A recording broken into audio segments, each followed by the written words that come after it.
So now we follow this utilization story and start pushing it down. The next series of charts compare the fit between the demands of jobs at different skill levels and the supply of people that have those skills.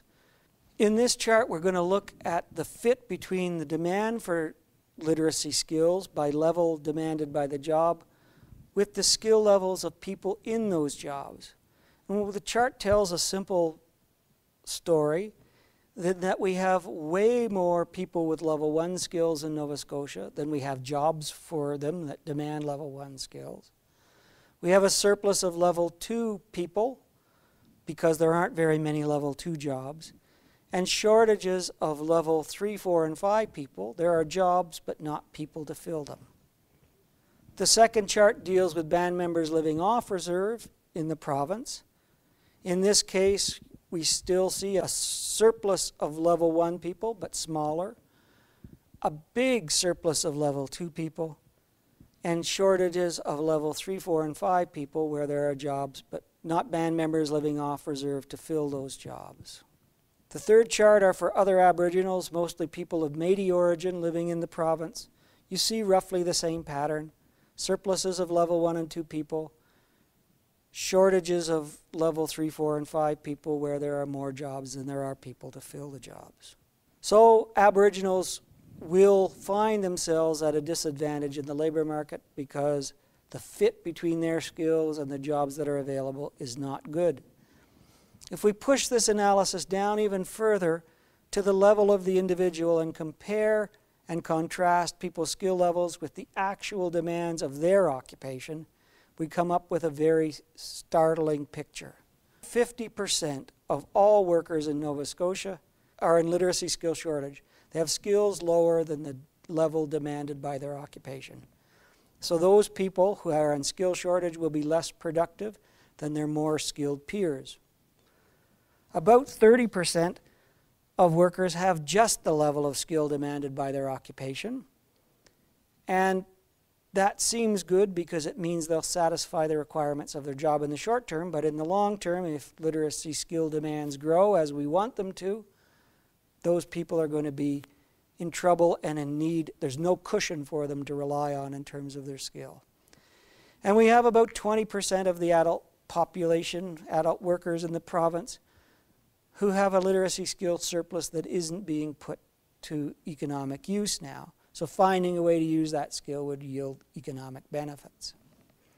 Against this general background, we can compare how the Aboriginal populations do in relative terms.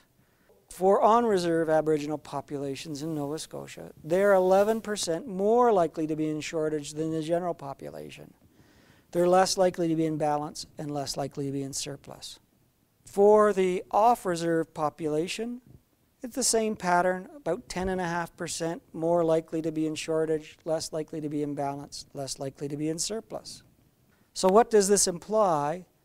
It implies that in a competitive labor market, those Aboriginals are going to get hired last. If they get hired, they're going to earn less and they're going to be much more likely to lose their jobs than their more skilled peers. This raises a problem of equity and fairness. It also raises the issue of would investment in skills eliminate this disadvantage and make things more equal and the whole economy better off. And it's with that we now turn to the nature of skill shortages and surpluses and what it would cost to close any skill gaps and what the economic benefits would be from doing so. Starting with the numbers, about 8,000 out of the 15 or 16,000 Aboriginal workers in Nova Scotia are in literacy skill shortage. That's the bad news, so it's about half. And so the investment required is likely substantial. The good news here is we're able to look at what the different needs of different groups of Aboriginal workers are. And the happy news is that most of them are not what people would think of as illiterates. They actually can read very well. They're fluid and automatic readers falling into our classifications C and D. which means that a small investment would move them to level 3, where they need to be competitive in their own labor market and to be competitive globally. If we add up all of what would need to be invested, given what people would need to learn to give them the skills associated with their occupation, we come up with a big bill. About $17 million to give every Aboriginal worker in the province the skills they need to be competitive. The overwhelming majority of that $17 million would be for band members living on reserve, and then another $14 million to cover other Aboriginals, largely Métis, living off reserve in the province.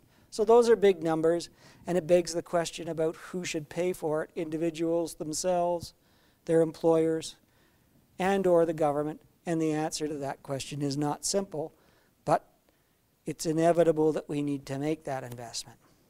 So were we to make that investment, the question is, what would we get out of it? Apart from more equal competition, what would happen to the performance of the economy? Happily, that investment would generate much higher levels of earnings, to the point that we'd see growth, depending on the group, anywhere from 133% up to 260% rates of return on investment. So you invest, earnings go up, and you'd realize that return on investment every year for perhaps a decade after the investment was made. So having established that literacy matters, that it's going to matter more, that it affects Aboriginal populations more than other populations, we've looked at what the distribution of this problem is, not just for Aboriginals, for everybody, to try to help politicians and policymakers and literacy delivery organizations focus their efforts in the right place. So we prepared these things we call literacy snapshots. I'm going to show you the one for Halifax that shows the distribution of the proportions of low-skilled people by neighborhood. And in this display, green neighborhoods have the lowest net proportions of people with level 1 and 2 skills. And the more you move to yellow, orange, and red, the higher proportion of level 1 and 2 people become. So you can see from this that there are parts of Halifax that have very low proportions of people with level 1 and 2 skills, but there are some areas with very high proportions, and that's where points of service delivery and the overwhelming majority of any literacy programming dollars should go. We've also prepared report cards for every major urban centre in Canada, 328 of them, and we've profiled them on their literacy supply, demand, and shortages. Halifax actually rates very highly. Of 328 communities, it ranks 41st, which puts it in, gives it a grade of A. It has about 89 million points of literacy it could put to economic use. The average skill of an employed worker in Halifax is about 300, which puts them above the level 2-3 boundary, so they have level 3 skills. And the economy in Halifax is only using 67% of the available literacy supply, so increasing demand for literacy skill and creating employment would result in a higher proportion of that skill being used and yield quite dramatic economic benefits. Each point of unused literacy skill is like giving up $155 of earnings for each worker. So were we to solve the literacy skill problem in Halifax, how much would that cost? It would be $91 million, which is a very large investment, about $1,000 per learner who's in literacy skill shortage. That investment would generate something like $524 million in additional earnings per year, or $6,000 per worker in additional take-home pay. And finally, were we able to use the surpluses that are evident in the Halifax economy, so people have skills that the economy is not making use of, we could generate another $218 million in additional earnings. And those numbers, $524 million and $218 million, that greatly increases the cost base that the tax base upon which the government relies. We have the same kind of presentation for Truro, Nova Scotia. It, in contrast, gets a D grade. It ranks 207 out of 328 communities in Canada, so it's well down in the ranking. It has a much smaller pool of literacy, only 10 million points because its population is smaller and its average skill level is lower. But the people who are employed actually have very high skills. They have an average of 292, which means arithmetically that the skills of the people who are unemployed are quite low in comparison. It's also using far lower percentage of the skill that's available, only 61%, versus, for example, 71% in the province of Alberta. And so pushing that utilization rate up would yield enormous economic benefits. The cost of fixing occupational literacy skill shortages in Truro estimated to be $14 million, a lot of money, or about $1,487 per learner. That investment would yield an increase in earnings of something like $59 million. On a per worker basis, put $6,200 more in each of their pockets. Eliminating literacy skill surpluses in Truro would generate another $21 million. All big numbers suggesting rates of return of the sort that we haven't seen for a long time in any public investment. So by way of summary, I can recap the entire presentation with a few words. The first is that literacy is important. We need to care about it because of its impact on our rates of social development and economic growth. We need to care about it because of the impact it has on the equality of all the things we care about most: employment, income, health, social engagement. We also need to care selfishly because literacy has a huge impact on what we get out of our tax investments.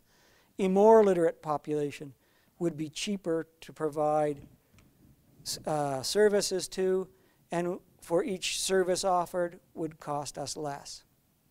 And finally, something that's particularly germane for Aboriginal populations, finding a way to raise their skills would give them access to a tool that most of us take for granted, allow them to compete fully and fairly in Canada's labour markets, and also give them some better control over maintaining their own language and culture by usurping the tools of power that define success in a modern economy.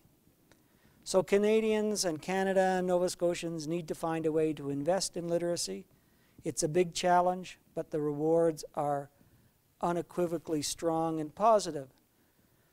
So I hope that as a society, Nova Scotia is up to the challenge. Want to know more about literacy?